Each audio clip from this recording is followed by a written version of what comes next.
నమస్తే, welcome to Telugu రాజ్యం. ఈరోజు మనతో పాటు ఉన్నారు సీనియర్ జర్నలిస్ట్ భరద్వాజ్ గారు. వారితో మాట్లాడేద్దాం. సార్ నమస్తే. నమస్తే అండి. సార్, వరుసగా వైసీపీ నేతల అరెస్టులు అయితే కొనసాగుతూనే ఉన్నాయి. తాజాగా నిన్న కారుమూరి నాగేశ్వరరావు గారిని అయితే ఈడీ అరెస్ట్ చేయడం జరిగింది. కొన్ని రోజుల క్రితం ఈడీ విచారణ జరిపింది. మద్యం రవాణాకి సంబంధించిన కేసు. ఆయన కుమారుడు కూడా అరెస్ట్ అయ్యారు ఇంతకుముందు. సుప్రీంకోర్టు వరకు బెయిల్ కోసం వెళ్ళినా కానీ ఫలించలేదు.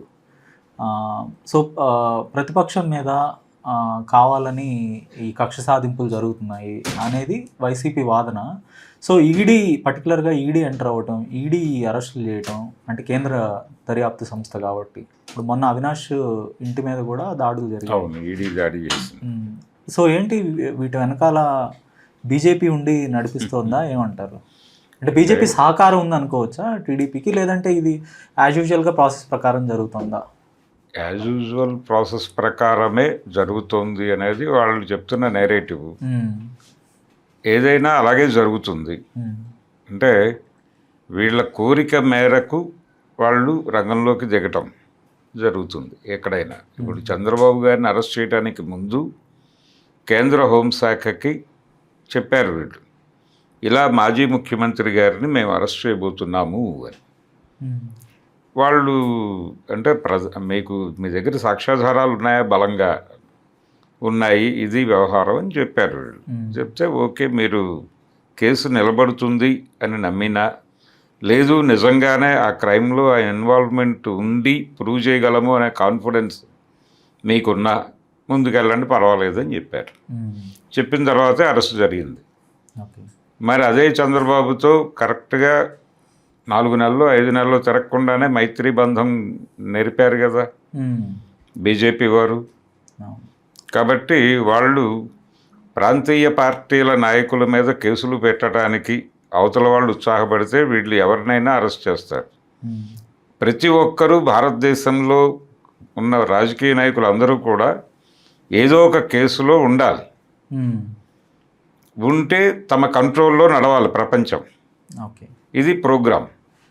కాబట్టి అవినాష్ మీద కేసులు పెడతారు, లేకపోతే నాగేశ్వరరావు మీద కేసులు పెడతారు. రేపు పొద్దున కావాలంటే జగన్ని కూడా వీళ్ళ కోరిక మేరకు, అంటే ఆ మధ్య ఒక డిమాండ్ వచ్చింది కేడర్ నుంచి, జగన్ని జైలుకి పంపాలి అని.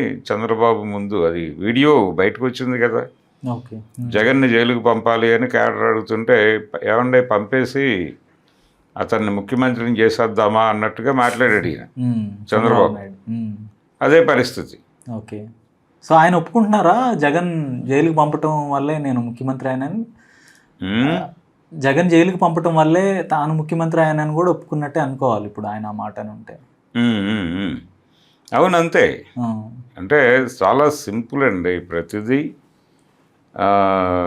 వాళ్ళ ప్రయోజనాలు చూసుకుంటారు వాళ్ళు.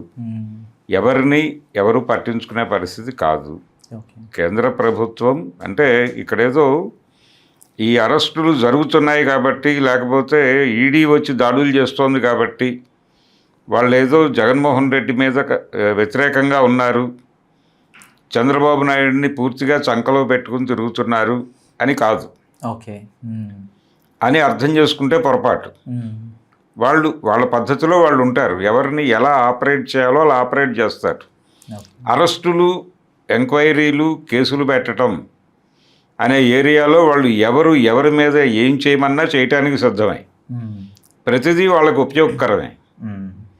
ఇప్పుడు ఇక్కడ తెలంగాణలో కేసీఆర్ మీద ఎలిగేషన్స్ వచ్చినాయి.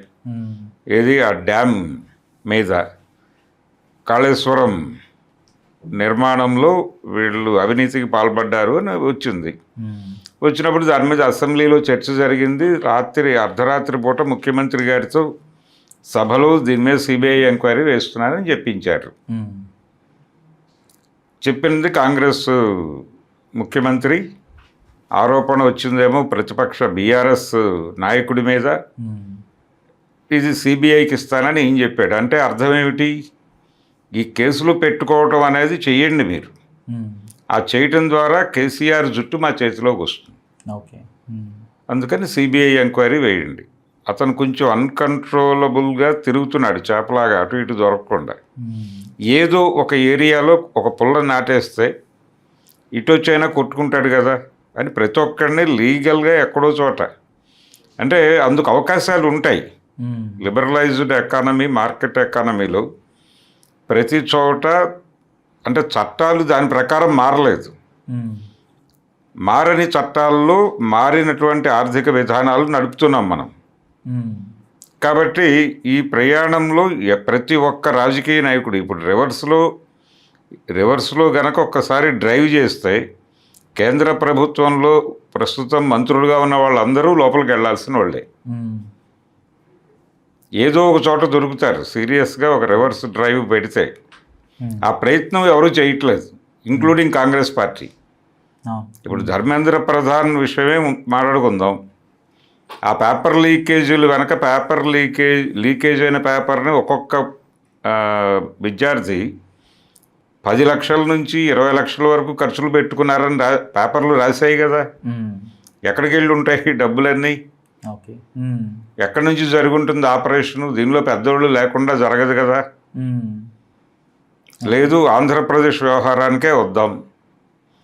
ఇప్పుడు వైజాగ్ దగ్గర ఆ పోర్ట్ ఉంది కదండి, ఏ పోర్టు?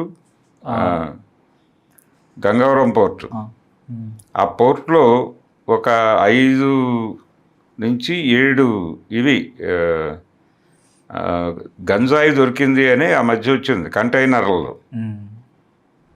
ఆ తర్వాత ఆ వార్త ఫాలో అప్ ఎందుకు కాలేదు? ఏమైపోయింది ఆ గంజాయి? అలా గాల్లో కలిసిపోయిందా, మాయమైపోయిందా? గంజాయి కాదు, డ్రగ్స్ అయి గాల్లో కలిసిపోయినాయా లేకపోతే మాయమైపోయినాయా? అవి సమాజంలో సర్క్యులేట్ అయి ఉంటాయిగా బయటకు వచ్చి. ఆ కార్యక్రమాలన్నీ ప్రపంచానికి తెలియకపోవచ్చు, దానిలో చాలా డబ్బులు చేతులు మారి ఉంటాయి, చాలా అవినీతి జరిగి ఉంటుంది, రాజకీయ అవినీతే. ఈ అవినీతిలో అన్ని పార్టీలకి భాగం ఉండుంటుంది. ఆంధ్ర నుంచి తెలంగాణ వరకు. తెలంగాణలో హైదరాబాద్లో సర్క్యులేట్ అవుతున్న డ్రగ్స్ కూడా అక్కడి నుంచే వచ్చి ఉండొచ్చు, ఎందుకంటే వీళ్ళకి తీర ప్రాంతం లేదు కాబట్టి. కనుక ఇవన్నీ ఇంకో చోట ఎక్కడో రికార్డ్ అవుతాయి. అవసరమైనప్పుడు వాటిని బయట పెడతారు.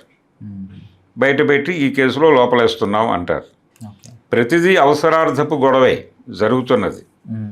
కాబట్టి ఇక్కడ వైసీపీ నాయకుల్ని టార్గెట్ చేయటం అనేది ఒక రకంగా తెలుగుదేశానికి అవసరమైతే ఇంకొక రకంగా బీజేపీకి మంచిది. వీళ్ళకి అవసరము, వాళ్ళకి మంచిది. ఓకే, వైసీపీ నుంచి ఒక 20 మంది మీద కేసులు ఉన్నాయా, మంచిది.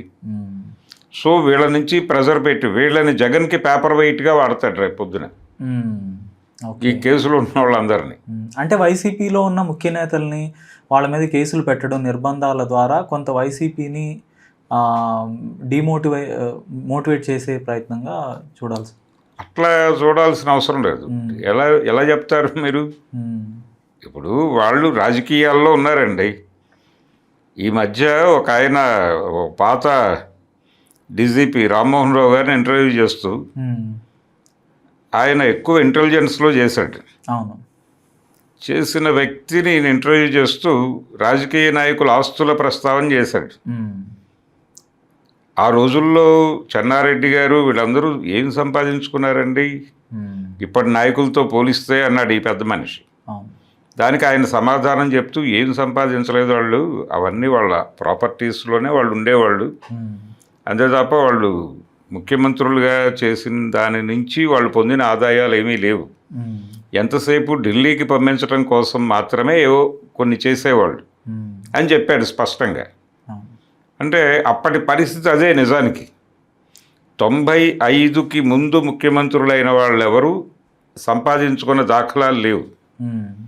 95 తర్వాత రాజకీయాలలో ఉన్న వాళ్ళందరూ బీభత్సంగా సంపాదించారు. ఈ సంపాదనలు ఎక్కడి నుంచి వచ్చాయి వీళ్ళకి అని ఒక్కొక్కడి మీద వ్యక్తిగతంగా దర్యాప్తు చేస్తే ప్రతి ఒక్కరూ జైల్లో ఉండాల్సిన వాళ్ళే. కాబట్టి రాజకీయాల్లో ఉండటమే క్రైమ్లో ఉన్నట్టు ఇప్పటి రాజకీయాల్లో. కాబట్టి ఈజీగానే ట్రాక్ అవుతారు ఎవరైనా, పెద్ద కష్టమేం కాదు దృష్టి పెడితే. హలో, తెలుగు రాజ్యం ఛానల్ చూస్తున్నారా? సామాజిక, రాజకీయ, జీవన చిత్రణే తెలుగు రాజ్యం. అతిశయోక్తులు, అసత్యాలు ఉండవు. రాజకీయ కోణం కాదు, ప్రజా కోణమే కొలబద్ద. తెలుగు రాజ్యం వీక్షణ మీ ఉత్తమ అభిరుచికి నిదర్శనం.